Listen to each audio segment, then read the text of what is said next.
வணக்கம். சென்னை கூடுவாஞ்சலில் இருக்கக்கூடிய Greenland nursery மாடித்தோட்டத்தில் பலதரப்பட்ட பழச்செடிகளை வளர்த்துட்டு வரோம். ஏன்னா நம்ம நர்சரிக்கு வரக்கூடிய கஸ்டமர் இந்த முறைகளை பார்த்து, அதாவது நம்ம மாடியில் வளர்க்குறத பார்த்து அவங்க வீடுகளில் வளர்க்கணுங்கிறதுக்காக இதில் வந்து நம்ம ஒரு 24 பாட்டில் வச்சுருக்கோம். அதுமாதிரி மண்கலவை வந்து நம்ம கிரீன்லேண்ட் நர்சரியிலே சேல் பண்ணக்கூடிய மண்கலவை பயன்படுத்தியிருக்கோம். பார்த்தீங்கன்னா தெரியும். இதிலே தேங்காய் நார், செம்மண், எரு, உயிர் உரங்கள், போன்மேல் எல்லாமே கலந்த ஒரு கலவையை பயன்படுத்தினதுனால சிறப்பாக செடி வளர்ந்துருக்குது நீங்கள் பார்க்கலாம்.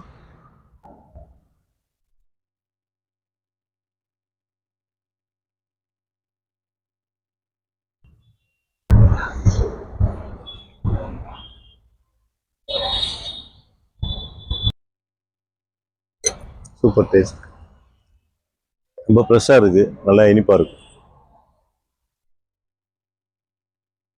அடுத்து நம்ம பார்க்குறது வியட்நாம் பழம். இந்த வியட்நாம் பழம் 1.5 வருஷத்தில் காய்க்கும்னு சொல்லுவோம். இது ஒரு 3 வருஷத்து செடி.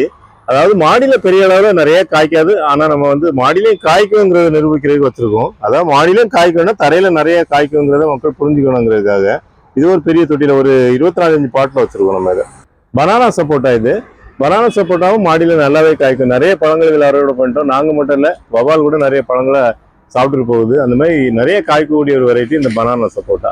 அதுமாதிரி பாகுவா மாதுளையும் வச்சுருக்கோம். அதில் ஒரு 5 பிஞ்சுகள் மட்டும்தான் அலோவ் பண்ணியிருக்கோம். நிறைய பூக்கள் வந்தது, ஆனால் நம்ம அலோவ் பண்ணியிருக்கிறது ஒரு 5 பிஞ்சுகள் அலோவ் பண்ணியிருக்கோம். அதுமாதிரி நம்ம பூக்களை தின்னிங் பண்ணி வளர்த்தோன்னா தான் மாதுளையை நம்ம மாடி தோட்டத்தில் வளர்த்து பெரிய பழங்களை அறுவடை பண்ணும். நாம்டோக் மாய் மேங்கோ தாய்லாந்து வெரைட்டி. அதாவது நம்ம காலப்பாடி ரகம் எப்படியோ அதே மாதிரி தாய்லாந்துல ஒரு சிறப்பான ரகம், ரொம்ப ரொம்ப இனிப்பா இருக்கும். எளிமையா வளர்க்கக்கூடியது, கொத்து கொத்தா காய்க்கிறது, மாடி தோட்டத்துக்கு ஏற்ற ரகம்னு சொல்லலாம். பம்பளி மாசம் வச்சிருக்கோம். அந்த பம்பளி மாசம் ஏற்கனவே 2-3 பழம் இதுல அறுவடை பண்ணிட்டோம். இப்பவும் 2 பழம் இருக்கிறத நீங்க பார்க்கலாம். வாட்டர் ஆப்பிள் செடி, தல்காரி, white water apple, green water apple இந்த மாதிரி வச்சிருக்கோம். அது மாதிரி பாத்தீங்கன்னா ஜெயண்ட் எவரி மேங்கோ, அதுலயும் 3 காய்கள் வந்திருக்கிறத நீங்க பார்க்கலாம். இது வந்து ஒரு 24 பாட்டில் தான் வச்சிருக்கோம்.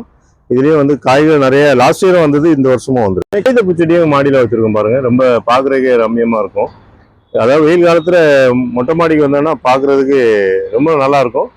இது வந்து சீசன் கிடையாது. இந்த காகித பூ பொறுத்த வரைக்கும் டபுள் கலர் எப்பவுமே பூத்துட்டு இருக்கும். அதுமாதிரி நீங்க இப்போ பார்க்குறது எங்க மொட்டை மாடியில் வந்து பார்க்கும்போது எங்க மாடி தோட்டத்துடைய வியூ தான். இந்த மாதிரி மாடி தோட்டம் அமைக்கணும்னா எங்க கிரீன்லேண்ட் நர்சரி நம்பர் 9384667714 நம்பருக்கு கான்டாக்ட் பண்ணுங்க. நன்றி, வணக்கம்.